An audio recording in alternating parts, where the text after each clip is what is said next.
안녕하세요. 셀파컴퓨터 회계학원 원장 김혜성입니다. 자, 이번 시간에는 전산 세무 1급 지난 115회차 실무 문제풀이를 한번 시작해 보도록 하겠습니다. 문제풀이에 조금 앞서서 백데이터 관련해서 저희 카페에, 저희 셀파컴퓨터 회계학원 카페에 가시면 이 왼쪽 아래에 보시면 백데이터 묶음이라고 하는 게 있어요. 그래서 지난 기출문제를 세무 1급 다 급수별로 103회부터 105회까지 백데이터를 한꺼번에 다 묶어놨어요. 다 묶어놨기 때문에 굳이 여러분들이 다운로드 따로 안 받으셔도 되고, 그 다음에 수험 번호라든지 감독관 번호를 일일이 확인하지 않아도 그냥 바로 회사 코드를 입력을 해주시면 됩니다. 그래서 백데이터 여기 묶음에 들어가 보시면 네, 백데이터 이렇게 다운로드 받으시고 시험지도 있고 답안지도 다 있어요. 다 올려져 있으니까 다운로드 받으셔서 압축 풀기 하시게 되면 우리 프로그램에 기본적으로 생기게 되는데, 회사 등록에 한번 잠깐 들어가서 보시면 여기 회사 코드 재생성을 한번 눌러 주시게 되면 그냥 회사 코드 번호가 동일해요, 시험지하고. 그래서 시험지에 지금 회사 코드 1150번이죠. 그래서 1150번 재송테크로 그냥 들어가시게 되면 재송테크의 문제를 그냥 바로 풀어내실 수 있어요. 그래서 그 기출문제처럼 수험번호라든지 감독관 번호를 입력하지 않아도 충분히 문제풀이가 가능하시게끔 만들어놨으니까 많은 이용 부탁드리겠습니다. 자, 오늘은 115회 세무 1급입니다. 세무 1급이고, 자, 문제는 우리가 재송테크고요. 제조업, 도소매업을 영위하는 중소기업에 해당한다 그랬고요. 12월 31일 결산 법인입니다. 자, 우리는 문제를 한번 들어가서 보도록 하겠습니다. 3월 20일, 날짜 틀리면 일단 무조건 안 되니까 날짜 신경 쓰셔야 되겠고, 가나로부터 당일 배당금 지급 결정된 배당금으로 현금 배당금 500만원을 보통예금 계좌로 입금받았다. 네, 보통예금 계좌로 입금받았다. 주식 배당금으로 주식 취득하였다 이렇게 돼 있는데, 주식을 500주를 받았는데 주식 배당은 회계 처리해야 하네요. 안 하죠, 그쵸?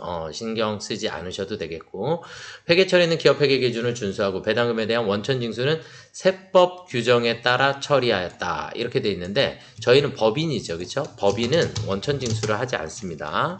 원천 징수 의무가 없습니다. 개인만 원천징수를 하고 지급을 하게 되고, 그 다음 법인은 저희가 법인세를 계산하면서 납부를 하기 때문에, 그래서 그냥 현금 배당에 대한 회계 처리만 해주시면 될 것 같아요. 일반 전표에 들어가셔서 일반 전표에 03월 02일날 20일날 3월 20일 차변에 보통예금으로 500만원이 들어왔고요. 그리고 대변에 우리는 배당금 수익이다 라고 처리를 해주시면 되겠죠, 그쵸? 배당금 받았으니까. 그래서 500만원에 대한 회계 처리만 해주시면 됩니다. 이해되셨죠? 자, 그 다음 문제로 넘어가 보도록 하겠습니다. 7월 9일이고요. 7월 9일날 세금계산서 제품 판매하고 세금계산서 4월 1일에 수령한 계약금을 제외하고, 그러면 4월 1일 수령한 계약금은 우리가 뭐겠어요? 선수금으로 있겠죠? 그렇죠? 선수금. 네, 제외하고 나머지는 어음으로 받았다 그랬는데, 지금 여기 보시면 현금이라고 되어 있는 이 금액이 아마 계약금으로 받은 금액이겠죠? 아니면 일반 전표에 4월 1일 날로 가보시게 되면 여기에 선수금 1000만원이다 라고 하는 걸 확인하실 수 있게 돼요. 이해가 되셨죠? 자, 그럼 과세 매출로 우리 문제 풀어주시면 될 것 같아요. 그럼 메인 매출 전표에 07월 09일날 우리는 과세 매출입니다. 과세 매출 제품 팔았고요. 공급가액은 1억원, 거래처는 지수산업, 지수산업 처리해 주시면 되겠고, 전자고요. 분계는 호남. 제품 매출했고요. 차변에 선수금 1000만원이 있었고요. 그리고 차변에 나머지는 받으러 옴으로 처리해 주시면 되겠죠, 그쵸? 이해되셨을까요? 네, 이렇게 처리해 주시면 되겠습니다. 자, 그 다음으로 넘어가 보시도록 하겠습니다. 다음은 7월 10일날 거래이고요. 제품 수출 5만 달러를 수출하고 외상 매출금이 전액 회수되어 보통예금 계좌로 입금받았다. 그러면 이 외화에 대해서, 외화 계정 과목은 외상 매출금으로 되어 있고요. 자, 그럼 일단 우리는 차변에 돈이 들어올 거고, 그쵸? 대변에 우리는 외상 매출금이 없어지겠죠. 무조건이에요. 붕괴는 이렇게 나올 건데 우리는 돈에 대해서는 무조건 현재 환율을 적용을 해주시면 되겠고 외상 매출금은 과거 환율을 적용시켜 주시면 됩니다. 그러니까 외상 매출금은 1,300원 과거 환율, 왜냐하면 전년도에 평가라는 걸 했기 때문에 그래서 1,300원을 적용시켜 주시면 되겠고, 왜냐면 23년 중에 수출했다 그랬으니까 선적일날 1,400원이었다가 12월 31일 날 우리는 외화에 대한 평가를 했을 거예요. 그럼 내 장부 금액이 1,300원으로 바뀌게 됩니다. 그렇죠? 그래서 1,300원이 1,250원이 돼서 들어왔으니까 손실이 생기겠네요. 그렇죠? 네. 자, 그러면 일반 전표에 우리는 7월 10일 날 우리는 일단 대별해. 외상 매출금 거래처는 AAA. 네. 금액은 1,300원이니까 6,500만 원이 될까요? 네. 그리고 차변에 가서 보통예금 계좌로 입금됐는데 보통예금이 입금된 금액은 6,250만 원만큼이 들어오겠죠. 그렇죠? 그럼 마이너스 250이 생겼으니까 우리는 차변에 외환차손으로 처리해 주시면 되겠죠. 그래서 항상 계정 과목은 과거 환율, 그 다음에 돈은 무조건 오늘의 환율로 계산해 주시면 되겠습니다. 자, 그 다음 문제로 넘어가 보도록 하겠습니다.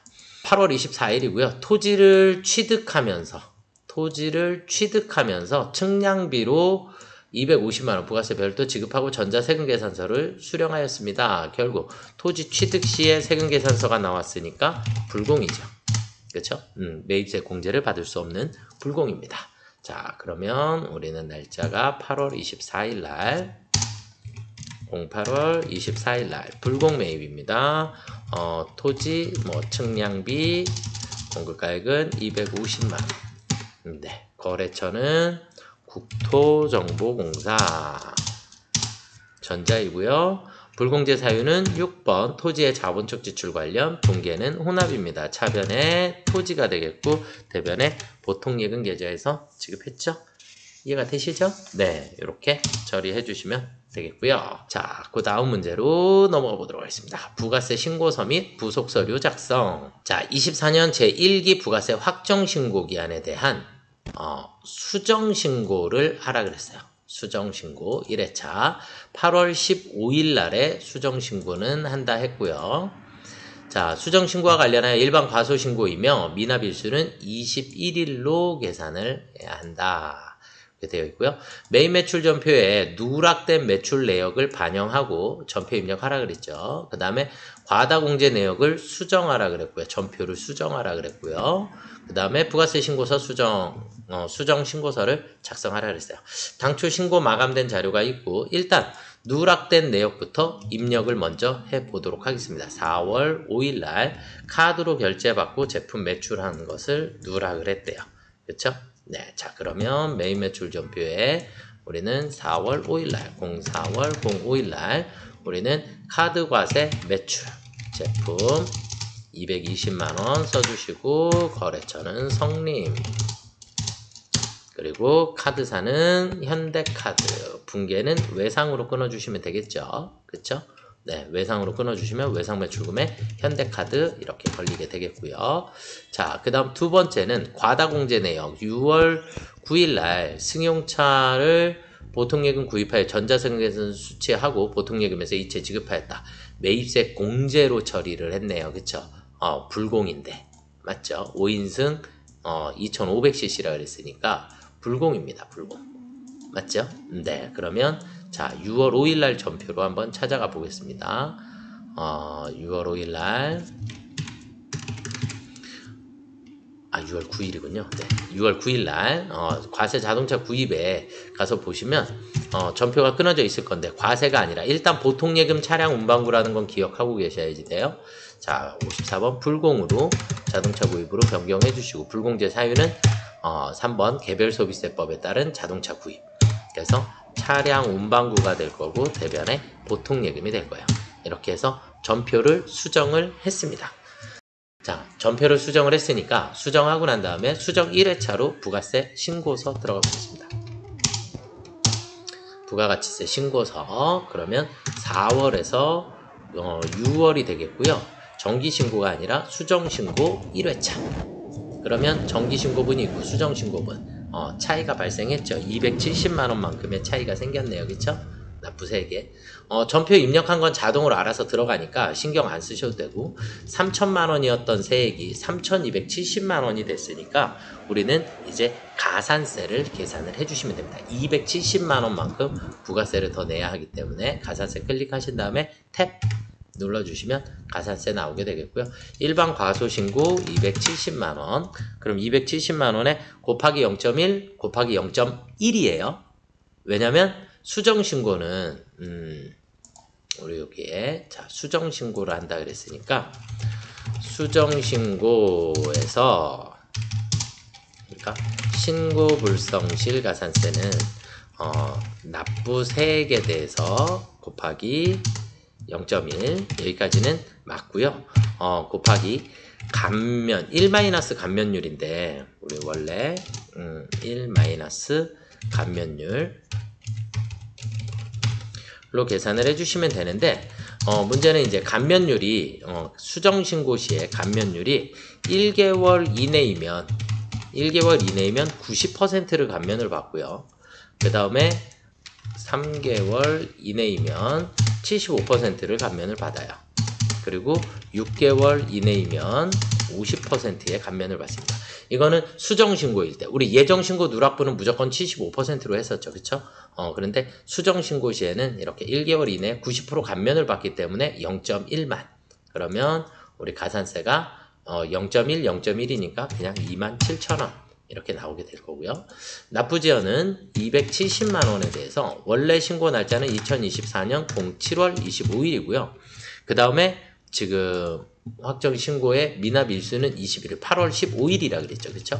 8월 15일을 그대로 2024년 08월 15일을 써주시게 되면 21일 이렇게 나오게 됩니다.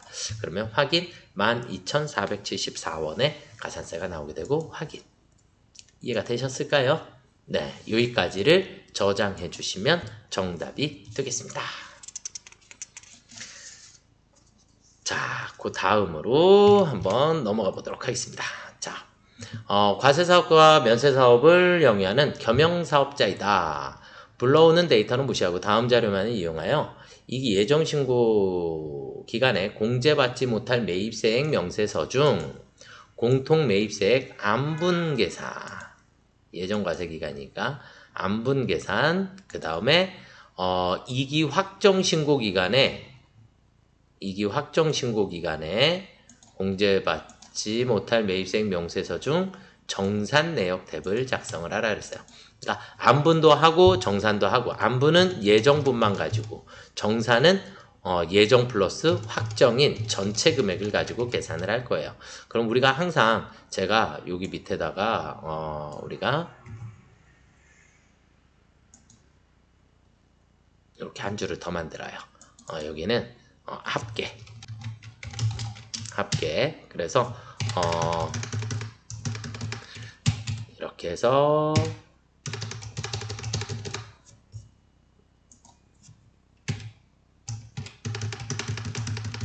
이렇게 만들어 주십니다. 그래서 요만큼이 우리가 과세 자료로 쓰실 거예요. 요만큼이.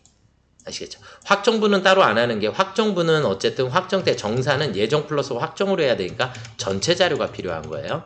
그래서 이제 전체 매출에 그러니까 얘가 총 공급가액이죠. 총 공급가액이 되고 그 중에 면세 공급가액 이렇게 따져주시는 거니까 이 부분을 여러분들은 잘 미리 체크를 해두시면 좋을 것 같습니다. 아시겠죠? 자, 그러면 이걸 보시면서 자, 우리는 공제받지 못할 매입세액 명세서에 들어가셔서 7월서부터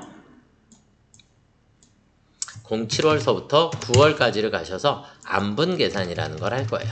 공급가액 기준으로 할 거고요. 아니요. 자, 공통 매입은 1억 원에 1,000만 원입니다. 그 다음에 총 공급가액은 8억 원이라 했고요. 그 다음 면세 공급가액은 4억 원입니다. 그러면 면세 사업의 비율이 50%가 나오겠죠. 그쵸? 이해가 되셨을까요? 네. 그래서 500만 원만큼의 불공제 매입세액이 계산이 됩니다. 여기까지 저장해 주시면 되겠고요. 자, 그 다음에 확정 과세 기간 10월서부터 12월까지의 정산을 할 거예요. 정산 탭에 가셔서 공급가액 기준으로 불러오시겠습니까? 아니요. 총 공통 매입 세액은 여기에 있는 전체 합계 세액이에요. 예정 플러스 확정의 합계 세액. 그래서 3천만 원이 되겠고요. 면세 사업의 확정 비율은 전체 15억 원에 대해서 면세 공급가액은 5억 원입니다. 그럼 면세 비율이 33.3333%가 나오게 되고 우리는 기불공제 매입세 우리 예정 때 500만 원 불공 처리했었죠.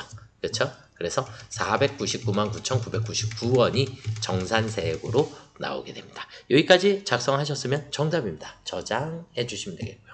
그래서 우리는 항상 확정과세 기간에는 정산이라는 걸 할 건데 정산은 예정 플러스 확정으로 계산을 해 주실 거다라는 거 알고 계시면 좋을 것 같아요. 자, 그 다음은 결산 문제로 넘어가 보도록 하겠습니다. 대여한 자금, 그러면 대여했으니까 이자를 받아야겠네요. 그쵸? 그러면 1억 2천만 원에 대해서 곱하기 5%, 그러면 5% 하게 되면 600만 원만큼이 나올까요?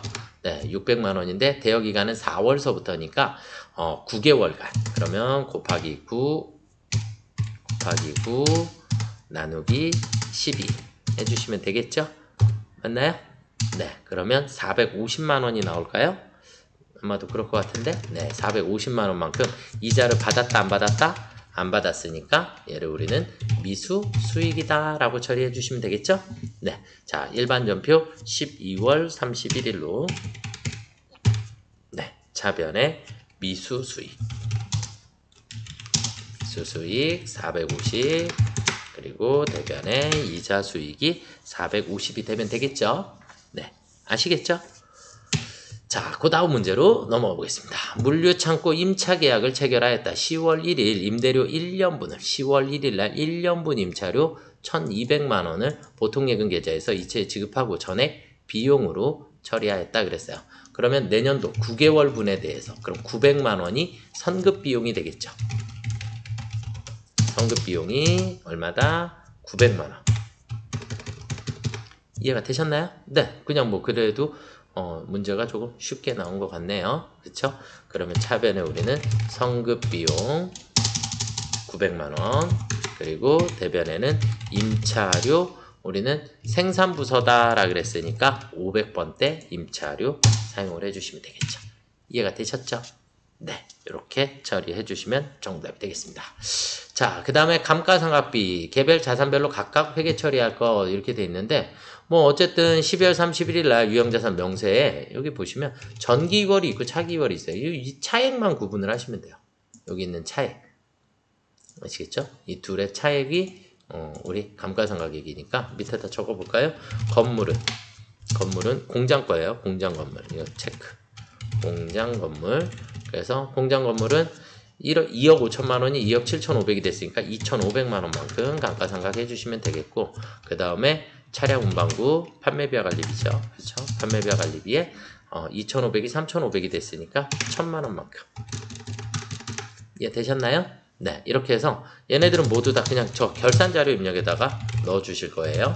결산자료 입력에 네, 넣어주실 거고, 잠시만요. 다음 문제를 잠깐 먼저 풀어볼게요. 얘도 자동 결산이기 때문에.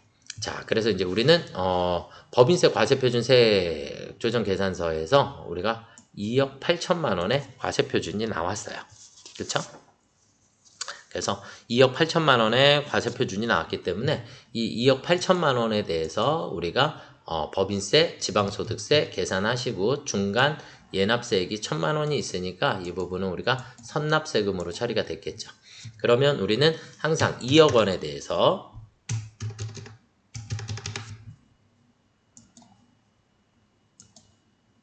는 무조건 몇 프로요? 9%. 9%를 계산을 해주시게 되면 얼마가 나올까요? 1,800만 원이 나올까요? 자, 그 다음에 2억 원을 초과하는 금액. 2억 원을 초과하는 금액. 그럼 나머지 8천만 원이 되겠죠. 8천만 원에 대해서는 곱하기 19%. 19%를 계산을 해주시게 되면 19% 1,520만 원이 나오게 됩니다. 1520만 원. 그러면 결국 둘을 더하니까 3320만 원. 맞죠? 3320만 원. 그럼 거기에 플러스 지방소득세 332만 원을 더해 주시면 총 납부해야 할 법인세는 3652만 원. 3652만 원만큼이 납부해야 할 법인세가 됩니다. 이해가 되셨을까요? 그런데 그 중에서 선납세금 1000만 원 있으니까 마이너스 1000만 원 빼주시게 되면 그러면 이제 우리는 2652만 원. 이게 추가 계상액에다가 입력해 주시면 되죠. 그렇죠? 네. 그래서 1000만 원은 선납세금이 있으니까 자, 우리는 이렇게 두 가지를 같이 공장 건물, 차량 건물 해서 우리는 결산자를 입력해.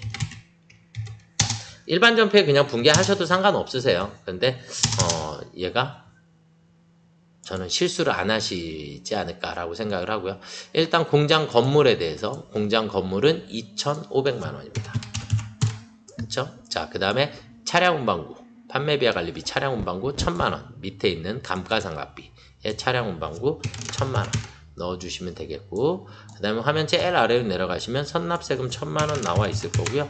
우리 2,652만 원 추가로, 그래서 3,652만 원이 나오면 정답이 되겠죠? 전표 추가 눌러주시면 됩니다.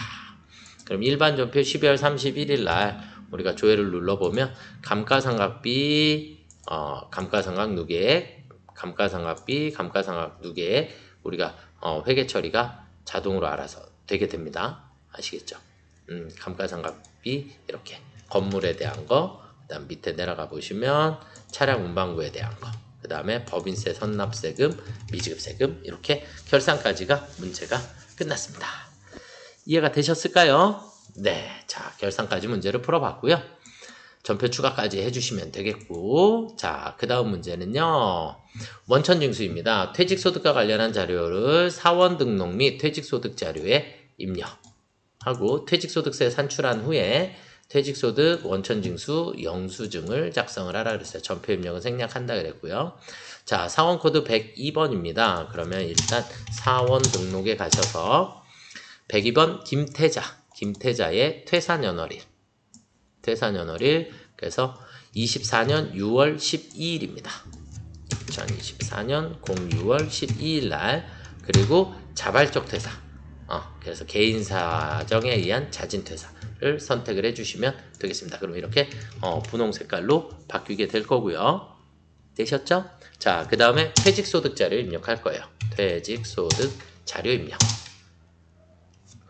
퇴직소득 자료 입력. 그래서 지급 연월일, 우리 문제사항에서 하나씩 다 확인하셔야 합니다. 그래서 지급일은 6월 30일 날 지급했기 때문에 06월 달이고요. 소득자는 근로자이고요. FE 김태자 퇴직했습니다. 그럼 자동으로 알아서 나오게 될 거고요.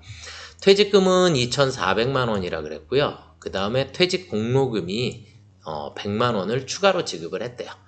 그러면 우리는 이만큼을 포함해서 2,500만 원의 퇴직금을 지급을 한 게 되겠죠. 그래서 과세 퇴직급여는 2,500만 원입니다. 이렇게 해서 2,500만 원이 나오게 될 거고요. 자, 그 다음에 퇴직금 중에 확정급여형 퇴직연금 가입자로서 1,000만 원은 과세 이연하기로 한다. 이건 뭐냐면 나중에 연금을 타면서 거기에서 세금을 뗄 거다. 연금을 타면서 그때 퇴직연금을 수령하면서 거기에 퇴직소득세를 뗄 거기 때문에 우리는 연금계좌 취급자를 입력을 해주시면 됩니다. 화면 위쪽으로 올려놓고 보이나요? 네, 연금계좌 취급자 대한은행, 대한은행 사업자번호 13081585516 해주시고 계좌번호 123456789, 입금일은 2024년 06월 30일, 입금금액은 1,000만 원 이렇게 입력을 해주시고 나면 네, 나머지 이연퇴직소득세라는 게 자동으로 계산이 되게 됩니다. 이해가 되셨을까요? 네, 여기까지 계산해 주시면 되겠고요. 자, 그 다음에 또 뭐 하라 그랬죠? 퇴직소득 원천징수 영수증 6월에 지급했어요. 6월부터 6월까지. 그럼 이렇게 나오겠죠. 얘는 건드리시는 거 아니에요. 그냥 나오면 어쨌든 알아서 세금 계산이 돼서 나올 거니까 여기까지 작성해 주시고 ESC 그냥 빠져나가시면 됩니다. 아시겠죠? 그래서 퇴직소득 자료에 대한 입력을 한번 해 보았습니다. 자, 그 다음은요. 사무직 정선달에 가족관계 증명서고요. 사원 등록의 기본사항, 부양가족, 연말정산, 소득 명세 탭을 작성하시고, 그러니까 이거 꼭 굳이 사원 등록에 가서 안 하셔도 되죠, 그렇죠? 그래서 연말정산 추가자료 입력으로 가도록 하겠습니다. 연말정산 추가자료 입력으로 가셔서 사원을 김정선달 불러오시면 되겠고요. 자, 이 정선달에 일단 우리가 부양가족서부터, 부양가족에 본인이 있고요. 자, 여기에서 보시면 일단 모친 김여사는 양도소득 금액 2천만 원이 있다. 돼야 안 돼요? 안 되겠죠. 그래서 모친은 일단 등록은 하되 안 된다. 부에 해당한다.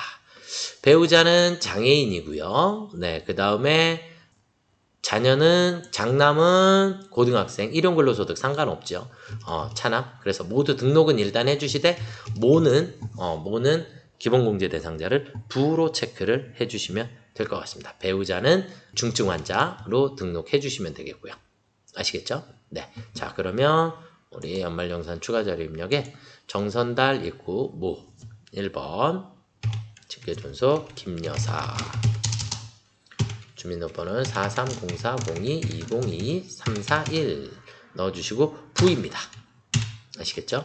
자, 그 다음 배우자 이부인 700-902-2045-675 해주시고 이 배우자는 배우자인데 경로자는 아니고요. 그 다음에 장애인의 중증 환자를 등록을 반드시 해주셔야겠고요. 자, 그 다음에 자녀 4번 정장남 051001-3013-458 넣어주시면 되겠고 정차남 120701-3013-456 넣어주시면 되겠죠? 이해되셨죠? 네, 그냥 자녀라는 절대 건드리시는 거 아니에요. 자녀랑 건드리시면 안 되겠고 일단 부양가족의 등록은 일단 마무리가 됐고요. 자, 그 다음에 전근무지가 나와 있나요? 그렇죠? 전근무지 나와 있으니까 전근무지로 가보도록 하겠습니다. 소득명세의 종전. 그래서 주식회사 스마트 종교 관련은 아니니까 부, 그 다음에 사업자 등본 120813461, 그 다음에 근무기간은 2024년 01월 01일, 2024년 03월 31일. 급여 총액은 1,050만 원이 되겠고요. 상여금 1,000만 원. 그 다음 비과세 식대라 그랬으니까 우리 화면 아래쪽에 비과세 식대를 찾아주시면 됩니다. 비과세 식대. 이해가 되셨나요? 네, 그래서 비과세 식대에다가 60만원 넣어주시고요. 4대 보험료는 잠깐 우리 교재를 프린트물 참고를 조금 하셔서 4대 보험료 첫 번째 건강보험료 723,180원, 장기 요양보험료 92,610원, 다음 고용보험료 184,000원, 국민연금 796,500원. 여기까지 입력해 주시면 되겠고요. 자, 그 다음에 우리 마지막에 기납부 세액을 써주셔야지 되는데 세액은 무조건 결정세액 쓰시는 거예요. 무조건. 왜냐면 원래 납부했다가 이만큼은 회사에서 돌려줬다라는 얘기이기 때문에 실제 납부한 세액은 무조건 결정세액입니다. 그래서 100만원에 10만원 넣어주시면 됩니다. 이해가 되셨죠? 네, 여기까지 종전근무지에 대한 입력이 끝나셨습니다. 네, 그냥 여기까지만 작성을 해주시면 끝났네요. 그냥 네, 연말정산 따로 다른 내역은 없고 그래서 이 정도만 여러분들이 소득명세까지만 입력해 주시면 될 것 같고요. 자, 그 다음 문제는 원천징수 이행사항 신고서입니다. 작성 마감하고 그럼 여기에선 신고 코드 요것만 신경 써주시면 되죠. 그렇죠? 신고 코드에 2명입니다. 2명. 예, 되셨죠? 자, 그러면 귀속은 6월이고 지급은 7월입니다. 그러면 우리가 원천징수 이행사항 신고서 원천징수 이행사항 신고서에 들어가셔서 귀속은 6월이라고 그랬고요. 06 지급은 07 이해가 되셨죠? 네, 자, 그러면 신고 코드 A의 25번에 가셔서 2명이고요. 총 지급액은 450만원, 소득세는 13만 5천원입니다. 이해가 되셨을까요? 네, 여기까지만 입력을 해주시면 될 것 같고요. 자, 그 다음에 전월 미환급세액이 55,000원이 있었기 때문에 우리 화면 아래쪽에 55,000원. 이해가 되셨죠? 여기까지 입력을 해 주시고 반드시 마감을 해 주셔야 전자신고가 가능하십니다. 그래서 여기 마감 빨간 색깔로 나와 있으셔야 되고요. 자, 그 다음은 전자신고 원천입니다. 전자신고 원천. 그래서 납세자 자진신고 2번을 선택해 주셔야겠고요. 여기서 반드시 납세자 자진신고 2번을 선택해 주시고 그 다음에 기간은 지급기간은 우리 7월부터 7월인가요? 7월부터 7월 지급기간으로 조회해 주시면 이렇게 나오게 됩니다. 이해가 되셨나요? 네, 그러면 제작 파일이 생성되었고요. 비밀번호는 자유롭게 한다 그랬어요. 그러면 1234 1234 1234 1234 이렇게 해서 확인 홈택스 바로 가기에 첫 번째 나오는 메인 화면은 페이크예요. 네, 예, 필요가 없고요. 찾아보기 들어가셔서 화면의 제일 아래에 오늘 날짜에 이렇게 파일이 하나가 생기게 됩니다. 열고 제일 밑에 형식 검증 1234 1234 확인 결과 확인 내용 검증 결과 확인 전자파일 제출하기까지 네 닫기 여기까지 입력해 주시면 네 일반 전자신고까지 모두 끝나게 되었습니다. 자, 여기까지가 저희가 지금 재송테크에 대한 재무액의 부가세 원천징수까지 해서 문제를 모두 다 풀어보셨고요. 자, 이제 법인 조정으로 넘어가 보도록 하겠습니다. 법인 조정으로 넘어가시게 되면 이제 사선전자 회사 코드가 바뀌었죠. 그쵸? 사선전자 1151 그러면 우리 회사에서 따당 하셔서 1151 하면 사선전자 이렇게 확인해 주시면 됩니다. 그러면 이제 지금은 이제 우리가 법인 조정 풀을 거니까 법인 조정으로 이동해 주시면 되겠고요. 아시겠죠? 네, 이렇게 보시면 되겠고 자, 그 다음은 이제 첫 번째 문제서부터 한번 보도록 하겠습니다. 자, 다음 자료는 영업부서에서 업무용으로 사용 중인 법인 차량 101번이라 그랬고요. 101번. 5인승 승용차 제네시스 55 하에 4033 운용 리스 계약을 체결을 했다 그랬어요. 운용 리스. 그래서 업무용 승용차 등록을 해주시고 그 다음에 업무용 승용차 관련 비용 명세서를 작성하라 그랬고요. 관련 세무조정을 하라 했습니다. 문제를 잘 읽으셔야 합니다. 아시겠죠? 그래서 운용 리스 뭐 이렇게 나와 있는데 일단 기본 정보를 가지고 우리는 업무용 승용차 관련 비용 명세서로 그냥 가겠습니다. 관련 비용 명세서에 가셔서 업무용 승용차 등록을 실행을 해주시고 코드 번호는 우리 몇 번이었죠? 101번 차량 번호는 55 하에 4033 차종은 제네시스 네, 사용하겠고 임차이기 때문에 취득 연월을 언제를 하면 될까요? 2022년 05월 03일이고요. 경비 구분은 당연히 800번대 그래서 6번을 선택해 주시면 되겠고 자가가 아니라 운용 리스 4번이고요. 임차 기간은 2022년 05월 03일서부터 2025년 05월 03일까지 보험 가입했고 기간 같으니까 05월 3일 2025년 05월 03일까지 운행기록지는 작성한다라고 되어 있고요. 작성하였다고 가정하고 전기 2월 누적 사용거리 21,000입니다. 21,000. 그 다음 출퇴근 거리가 6,400입니다. 이해가 되셨을까요? 지금 얘는 우리 문제상에서 여기서 전기 2월 누적거리, 그 다음에 리스 계약 기간, 보험 기간 이렇게 다 나와 있으니까 이 부분을 참고를 하셔서 작성을 해주시면 되겠고요. 자, 그럼 여기까지 이제 입력은 다 끝나셨습니다. 그럼 얘를 닫고 그러면 업무용 승용차 자 새로 불러오기를 하겠습니다. 그럼 제네시스 불러와졌죠? 불러와졌으면 자 총주행거리 처음서부터 그냥 8,000입니다. 업무용 사용거리는 6,400이고요. 맞죠? 왜냐면 1,600이 업무와 관련 없는 사용거리라 그랬으니까 그쵸? 그만큼을 빼주시면 6,400 취득가액은 없고요. 임차료는 1,440만 원이 되겠고요. 감가상각비 상당액, 여기 감가상각비 1,289만 5천 원, 유류비는 410만 원입니다. 그러면 그리고 그 외에는 나머지 것들은 없기 때문에 그대로 넘어가시면 되겠고, 여기에 보시면 전기 업무용 승용차 감가상각비 한도초과 2월액이 800이 있어요. 그래서 전기 2월액이 800이 있었습니다. 이해가 되셨을까요? 네, 여기까지 입력해 주시면 정답이 되겠고요. 자, 그리고 조정 등록 들어가도록 하겠습니다. 370만 원하고 231만 6천 원. 그래서 F4 눌러서 업무 미사용 상여로 처분할 거예요. 370만 원 상여. 그 다음에 한도 초과인데 렌트예요. 렌트. 그쵸? 렌트 기사유. 그래서 231만 6천 원 기타 사회 유출로 처리해 주시면 정답이 되겠죠.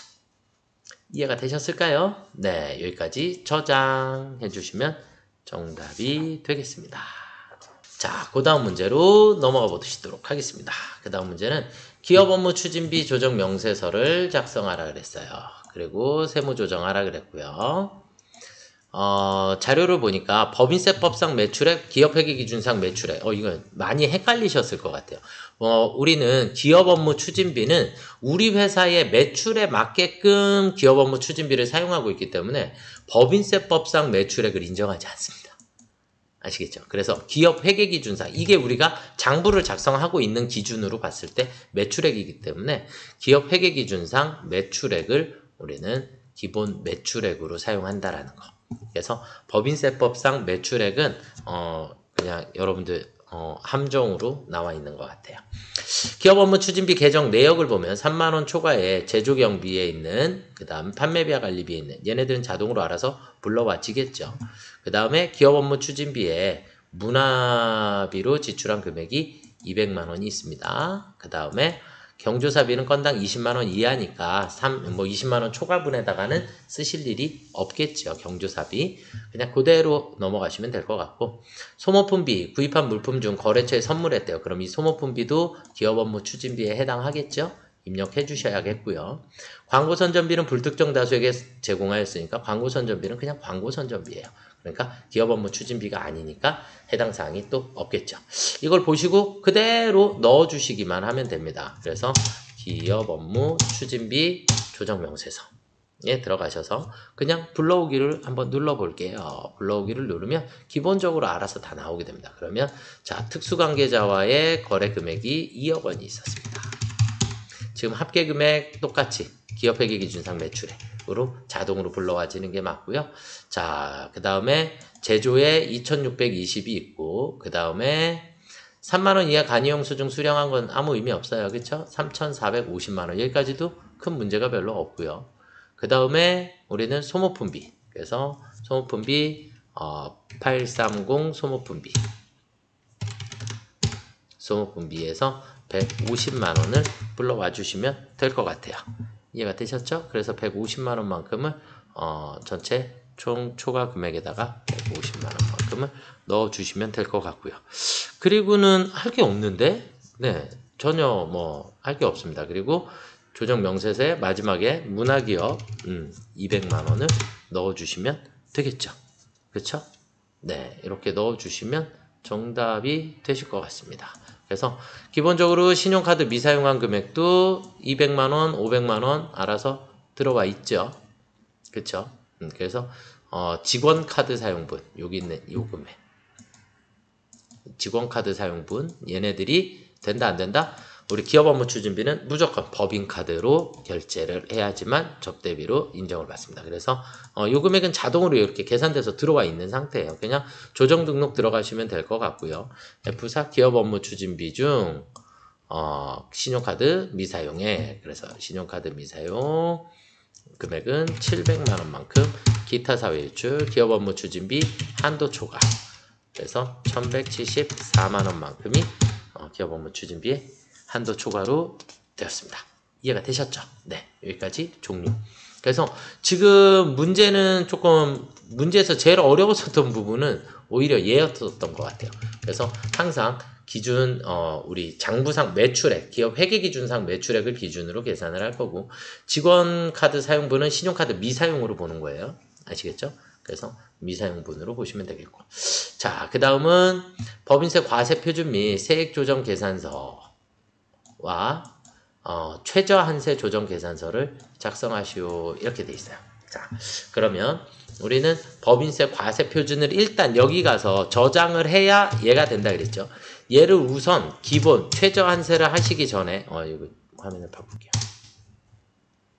최저한세를 하시기 전에 얘를 먼저 저장을 해 두셔야 최저한세에서 이 법인세 과세표준을 불러오게 됩니다. 그래서 1번부터 5번까지를 먼저 우선 입력을 해 주셔야 합니다. 아시겠죠? 네, 자 그러면 법인세 과세표준 세액조정 계산서에 들어가셔서 당기순이익서부터 그냥 순서대로 당기순이익 5, 3, 5 뿔뿔 입금산이 3,450만원, 290만원 기부금 한도 초과액이 180이 있었고요. 그 다음에 2월 결손금 352만 2천원 여기까지를 일단 우선 등록을 먼저 해 주신 다음에 여기를 저장을 하셔야 돼요. 저장 여기까지를 저장을 해 주셔야지 그래야 이제 우리는 공제감면세 이제 최저한세 조정을 하실 수 있게 돼요. 자, 이거는 제가 화면상에서 중소기업 특별세액감면, 고용증대, 사회보험 그래서 세액감면, 세액공제, 세액공제 이렇게 돼 있는데 얘네들이 모두 다 최저한세 대상인지 아닌지는 법인조정 1번에 공제감면세 여기에 가셔서 다 일일이 찾아보셔야 합니다.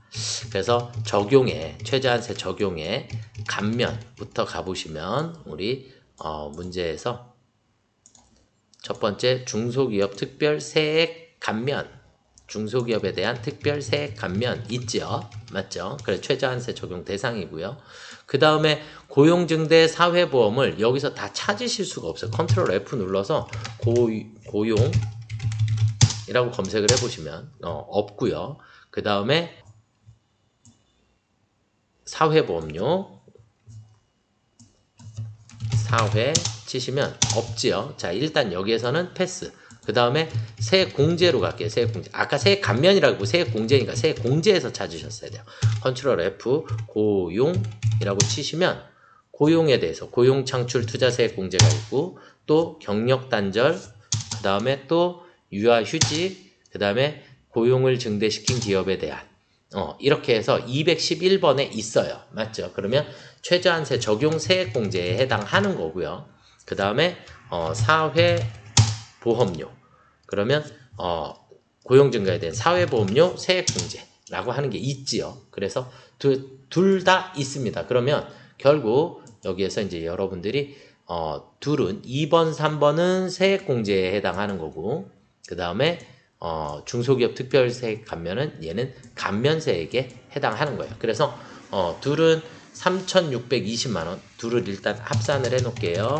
3,620만원 이렇게 그냥 어쩔 수 없이 안 되면 컨닝이라도 이렇게 해서 찾아내셔야 합니다. 아시겠죠? 그러면 법인세 과세표준은 아까 우리가 저장했죠. 저장했고 그러면 이제 우리는 최저한세 조정계산서에 들어가셔서 1차는 불러오기를 하셔야 합니다. 불러오기. 그럼 불러오기를 하게 되면 법인세 과세표준에서 불러올 거고요.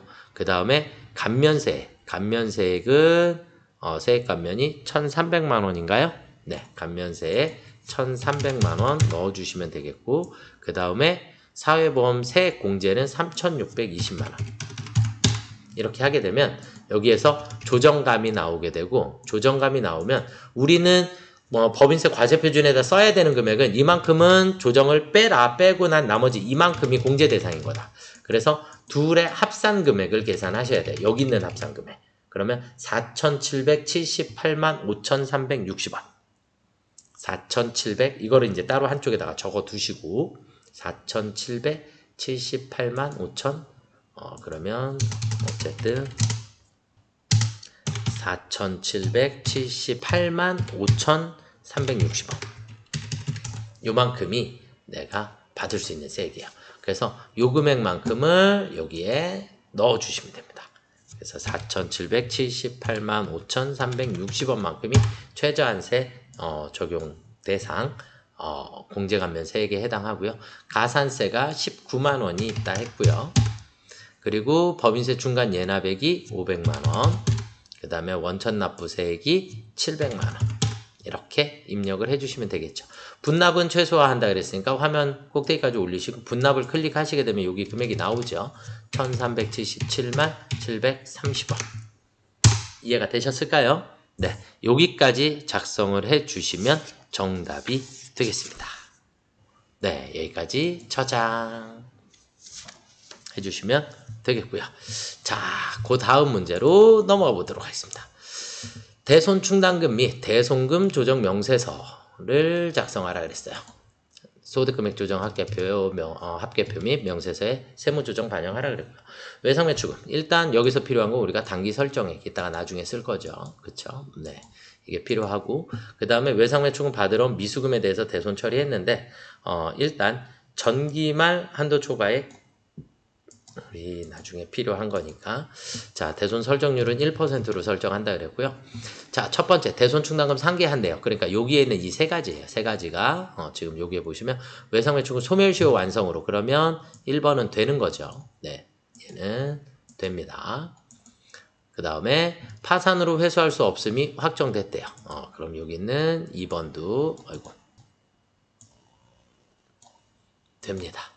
자, 받으러 온 9월 1일에 대손 확정됐으니까 부도 발생일에 확정을 했으니까 9월 1일이면 내년도가 돼야지만 확정이 되겠죠. 그쵸? 그럼 얘는 대손 처리하면 안 되는 부인액이 되겠죠. 그쵸? 자, 그 다음에 받으러 오면 11월 2일에 대손 확정했다. 부도는 5월 1일이니까 11월 2일이 되면 대손 확정되죠. 얘는 맞습니다. 그런데 대손 처리하는 거 맞습니다. 그런데 우리가 부도 후 6개월 경과는 반드시 우리 1,000원 부인액을 만들어 주셔야 되죠. 그쵸? 기본적으로 우리가 1,000원 부인액 우리가 비만금액이다라고 하는 것을 반드시 설정을 해 주셔야 된다라는 거 잊지 말고 네, 그래서 부도가 확정되면 비만금액 1,000원. 자, 그 다음에 강제 집행으로 인한 미수금 회수할 수 없음이 또 확정이 됐어요. 그래서 그만큼을 우리가 처리해 주시면 되겠고 설정 대상 채권으로 외상매출금 받으러 온 잔액이 있으니까 그대로. 자, 그러면 대손세액공제 대손 충당금 및 대손금 조정 명세서로 들어가 보도록 하겠습니다. 자, 그러면 기본적으로 불러오기가 될까요? 기본적으로 자 우리 하나씩 입력을 해 봐야겠네요. 자, 첫 번째는 03월 31일 날 개정 과목은 외상매출금 매출채권이고요. 소멸시효 완성이니까 6번 금액은 1,000만원 다 시인이죠. 그쵸? 네. 자, 그 다음 두 번째는 파산 06월 30일 날 외상매출금 매출채권이고요. 이번엔 파산 1번 금액은 500만원입니다. 그리고 500만원 모두 시인이 되겠고요. 자, 그 다음에 09월 1일 날 받으러 음에 대해서 매출채권이고요. 부도 후 6개월 경과라고 처리를 이거는 뭐로 쓰셔도 상관은 없으세요. 안 됐으니까 2,000만원 그걸로 해서 처리를 한 건데 모두 다 부인입니다. 자, 그 다음은 11월 02일 날 우리는 받으러 음에 대해서 매출채권 부도 후 6개월 경과 금액은 총 얼마예요? 1,500만원 1,500만원 그러면 1,499만 9천원만 시인이고 1,000원은 부인입니다. 이해가 되시죠? 네, 그래서 1,000원은 부인에다가 넣어주시면 되겠고요. 자, 그 다음은 06월 25일 날 미수금 매출채권이 아니라 미수금 그 다음에 강제집행으로 그래서 2번으로 넣어주시면 되겠고 1,500만원입니다. 시인 1,500만원입니다. 이해가 되셨죠? 네, 여기까지 입력해 주시고 그 다음 외상매출금 15억 7천만원 받으러 온 1억 원까지는 자동으로 다 나왔죠. 그쵸? 네.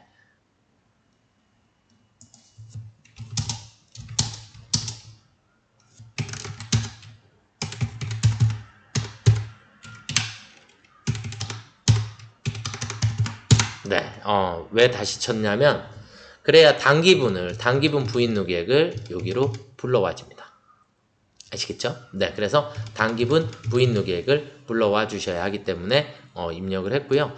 자, 그 다음은 이제 우리 대손 충당금 밑에 이제 조정을 입력을 하실 건데 우리 위에 있는 대손 충당금액 기초 8천만 원서부터 순서대로 모두 입력을 해주시면 되겠죠. 장부상 기초금액 8천만 원. 그 다음에 전기 충당금 부인 누계액. 전기 충당금 부인 누계액은 879만 5천 원이 있었어요. 그쵸? 우리 여기에 879만 5천 원. 자, 그 다음에 충당금 보충액은 무조건 8번에서 11번을 빼주시면 됩니다. 그래서 1,500만 원만큼. 그 다음 단기 계상액은 아까 충당금의 단기 설정 600만 원입니다. 네, 그러면 한도초가 알아서 계산이 됐겠죠. 그쵸? 네, 그래서 우리는 조정 등록에 들어가셔서 일단 대손금 부인액 그러면 우리 받으러 온 부인액인가요? 받으러 온이라고 쓰셔도 되고 그냥 여기다가 대손금 부인액 지금 똑같으니까 상관이 없으세요. 그래서 2천만 1,000원 넣어주시면 되겠고 당연히 유보 발생일 거고요. 그 다음에 부사 대손 충당금 한도 초과 409만 9,990원 유보 발생 처리해 주시면 되겠고 그 다음에 전기 대손 충당금 한도 초과 그래서 유보 감소 879만 5천원 넣어주시면 정답이 되겠죠. 이해가 되셨을까요? 네, 여기까지 종료 저장 버튼이 없네요. 네, 여기까지 처리해 주시면 정답이 되겠습니다. 자, 그 다음은 이제 마지막 문제로 한번 넘어가 보도록 하겠습니다. 소득금액 조정 합계표를 완성하시오. 네, 제가 시험에 이번에 이거 나올 거라고 예상을 했었는데 자, 일단 순서대로 최선을 다해서 입력을 해주시면 됩니다. 최선을 다해서 입력을 해주시면 되겠고 된다 안 된다만 여러분들이 판단해 주시면 되겠고 법인세 당연히 기사유 처리해 주셔야죠. 송금물산입 그쵸? 자, 그래서 법인세는 큰 문제가 아닌데 문제는 퇴직급여에 대해서 자, 우리는 이 퇴직급여에 대해서 우리가 현실적 퇴직으로 봐야 퇴직금 지급이 비용 처리가 될 건데 현실적 퇴직에 해당하지 않는 경우 이 현실적 퇴직에 해당하지 않는 경우에 대표적인 게 연임이에요. 연임. 그래서 이 임원이 연임이 됐을 때 주주총회를 통해서 연임이 결정되게 되면 우리가 현실적 퇴직으로 보지 않는다. 그래서 퇴직금을 지급하면 안 된다. 이렇게 보이는 건데 이 부분에 대해서 우리는 업무무관 가지급금으로 처리를 하게 됩니다. 지급을 했다면. 이해가 되셨나요? 당연히 손금 불산입 처리를 해주셔야겠죠. 이해가 되셨을까요? 네, 그래서 손금 불산입 나중에 어쨌든 퇴직금 지급을 하게 될 거니까 그때 가서 우리가 정산을 처리를 할 거니까 손금 불산입 유보 처리하셔야 합니다.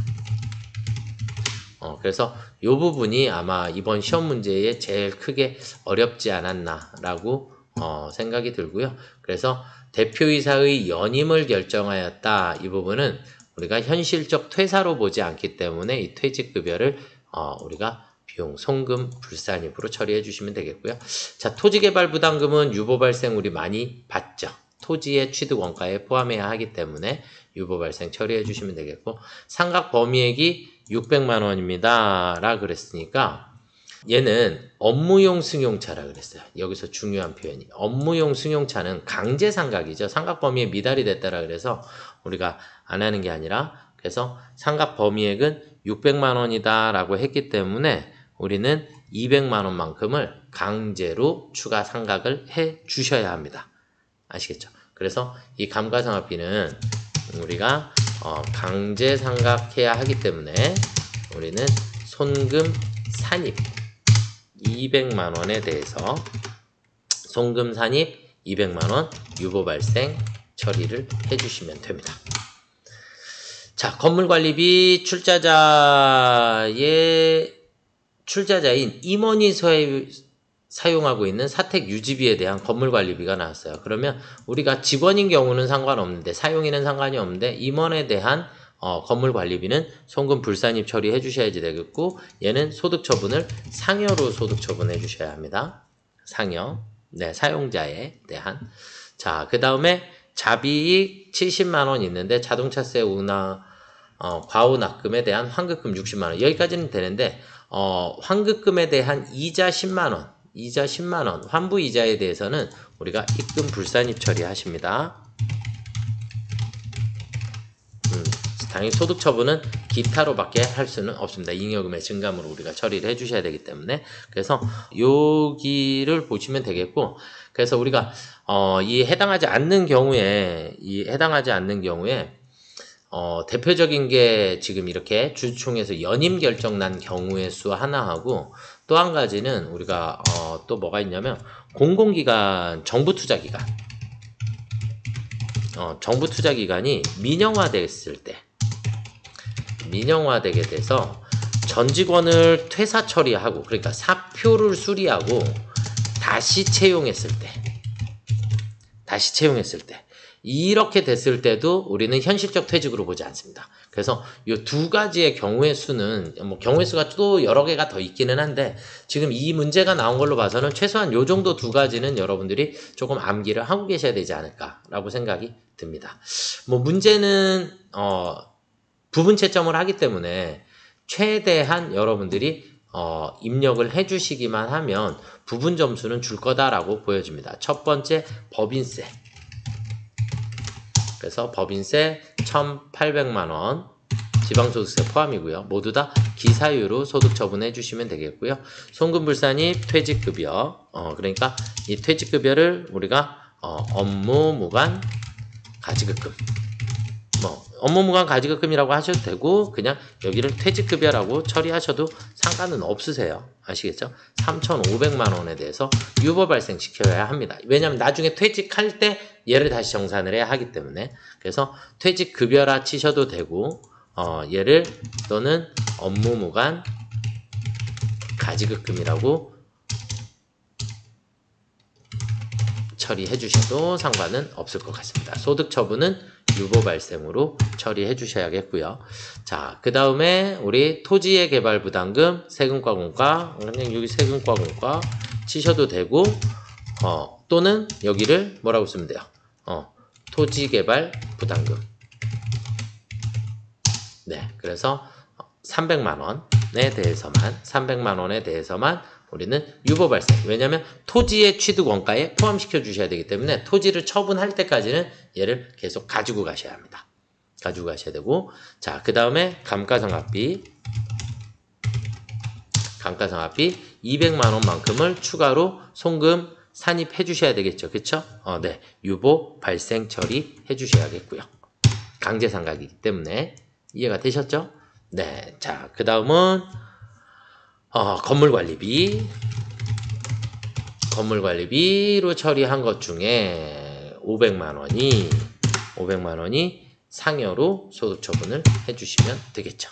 다 지금 송금 불산입 처리해 주시는 거죠. 아이고, 죄송해요. 감가상각비 틀렸다. 그쵸? 감가상각비는 송금 산입이잖아요. 그죠? 네, 죄송해요. 감가상각비는 강제상각이기 때문에 감가상각비 200만원을 강제상각 유보 발생으로 송금 산입해야죠. 그렇죠? 송금 산입해 주셔야 되고, 그 다음에 건물관리비는 송금 불산입 처리해 주시면 되겠고, 자비 입금의 10만원만큼을 입금 불산입으로 처리해 주시면 됩니다. 이거는 우리가 뭐 자비익이라고 치셔도 되고, 아니면 여기를 뭐라고 할까요? 환급금 이자, 환부이자라고 처리해 주시면 되겠고, 10만원. 대신에 소득 처분은 얘는 사후 관리를 하지 않는 거기 때문에 기타로밖에 소득 처분을 하실 수 없습니다. 그래서 요 정도까지의 문제를 한번 풀어봤고요. 마지막에 지금 소득금액 조정 명세서에 일단 퇴직급여 이 부분은 조금 많이 틀리셨을 것 같아요. 틀리셨을 것 같고, 그래도 입력을 최선을 다해서 해주셨으면 되셨을 것 같고, 그 다음에 감가상각비, 저는 얘가 제일 중요하다라고 생각이 들고요. 이 감가상각비 강제상각 부분이기 때문에 무조건 여러분들이 인지를 하고 계셔야 된다. 그 다음에 회사는 항상 임원들한테 뭔가를 해주게 되면 다 송금 불산입 처리할 거다. 이렇게 이해를 하고 계시면 문제가 또 조금 쉽게 풀어지시지 않을까라고 생각이 듭니다. 네, 여기까지 115회차 실무 문제를 한번 전부 다 풀어봤고요. 시험 문제 난이도는 조금 쉽지는 않았다 라고 생각이 듭니다. 조금 난이도는 어려웠었던 부분이 없지 않아 있었다 라고 보여지고, 이론 시험도 조금 많이 애매한 부분들이 조금 많았었기 때문에 합격선이 조금 난해하지 않았을까, 70점 간당간당이 조금 많지 않았을까라고 생각이 듭니다. 그래서 조금 부족하셨던 분들 이번 시험에 다시 준비하시면 조금 철저히 기출문제들 챕터별로 연습을 조금 많이 해주시는 것을 추천드리도록 하겠습니다. 네, 이번 시험에 좋은 결과 있으시기를 기원하며, 네, 오늘 여기까지 하도록 하겠습니다. 수고들 많이 하셨습니다.